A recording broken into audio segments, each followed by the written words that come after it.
नमस्ते। आज से कम मैं 23 दिन पहले सरकारी हॉस्पिटल में गई मेरी मम्मी को लेके, क्योंकि वो पहले से ही कैंसर पेशेंट है। और वहाँ पे मैंने कैंसर का रिपोर्ट दिया और उन्होंने बोला कि 15 दिन बाद आना, आपको मैं दूसरा रिपोर्ट दूंगा। और आज 23 दिन हो गया एक कैंसर पेशेंट को ना कुछ दवाई चल रहा है और ना कुछ भी नहीं चल रहा। और 23 दिन बाद मैं जब गई हॉस्पिटल में तो उन्होंने बोला कि 5-6 दिन और लगेगा, तो आप चल जाओ यहाँ से। अगर एक कैंसर पेशेंट को एक महीना, 23 दिन उधर, 5 दिन, 6 दिन इधर, कम से कम एक महीना तक एक कैंसर पेशेंट को ना रिपोर्ट है ना कुछ दवाई है। अगर मैं बोलती हूँ कि दवाई दे दो तो वो पैरासीटामोल लिख के भेज देते हैं।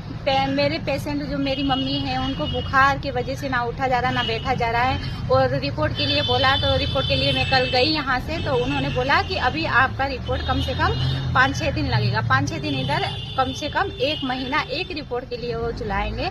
एक कैंसर पेशेंट है उसको ना दवाई चल रहा है ना कुछ चल रहा है, उसका कैंसर का जो लेवल है वो तो और बढ़ता ही जाएगा। ये जो इमरजेंसी केस है ना, इसको कम से कम 15 दिन बोला है, तो 15 दिन के अंदर दे के उसको अच्छे से इलाज करे तो उसका जान भी बच सकता है। एक गरीब सोचता है कि हाँ उनके पास पैसा नहीं है, लेकिन सरकारी हॉस्पिटल में जाके उनका भी इलाज हो सके। जीने के लिए हर किसी का अधिकार है।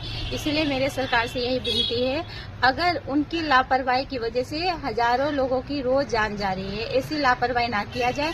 जो इमरजेंसी केस है उसको जल्दी से जल्दी रिपोर्ट निकाल के उसको अच्छे से इलाज कर दिया जाए तो हर एक इंसान की जान बच सकती है। अब उनकी लापरवाही की वजह से काफी घर उजड़ जाते हैं, काफी किसी की क्या हो जाता है, किसी को क्या हो जाता है। इसलिए मेरी सरकार से विनती है, अगर स्टाफ की कमी है तो स्टाफ बढ़ा दिया जाए। अगर स्टाफ की कमी नहीं है, उनकी लापरवाही है तो उनकी लापरवाही ये बंद कर दिया जाए, क्योंकि उनकी लापरवाही की वजह से उनको तो कुछ नहीं होता। अगर उनका कुछ होता ना, अगर उनका माँ बाप को कुछ होता तो वो अपना तो रिपोर्ट जल्दी से निकाल लेते, लेकिन एक गरीब का जान, हमारे जैसे रोज गरीब का जान कितना जाता है। इसलिए मेरे सरकार से विनती है, ये समाधान का हल निकाल के एक सरकारी हॉस्पिटल को भी जीने का सहारा बना दिया जाए, ना कि वहां जाके इंसान मरे।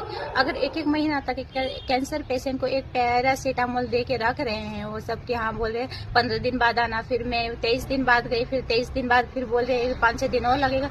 एक कैंसर का रिपोर्ट को कम से कम 15 दिन बोल के 1 महीना लगा रहे हैं और दवाई के नाम पे एक पैरासीटामोल दे रहे हैं, तो कैंसर पेशेंट का हालत क्या होगा। 1 महीना तक वो रखेंगे तो फिर फोर्थ स्टेज तो ऐसे हो जाएगा। वो तो जब तक दवाई का टाइम हो जाएगा तब तक वो मरने की नौबत में आता है। इसीलिए काफी लोग, जो लोग लापरवाही करते हैं उसको हटाया जाए। अगर स्टाफ की कमी है तो स्टाफ बढ़ा दिया जाए, लेकिन सरकारी हॉस्पिटल ऐसा बनाया जाए कि जीवन दान दिया जाए वहाँ से, ना कि मृत्यु दान दिया जाए कि रिपोर्ट नहीं आया, जब तक रिपोर्ट आए तब तक बंदा ऊपर पहुंच जाए।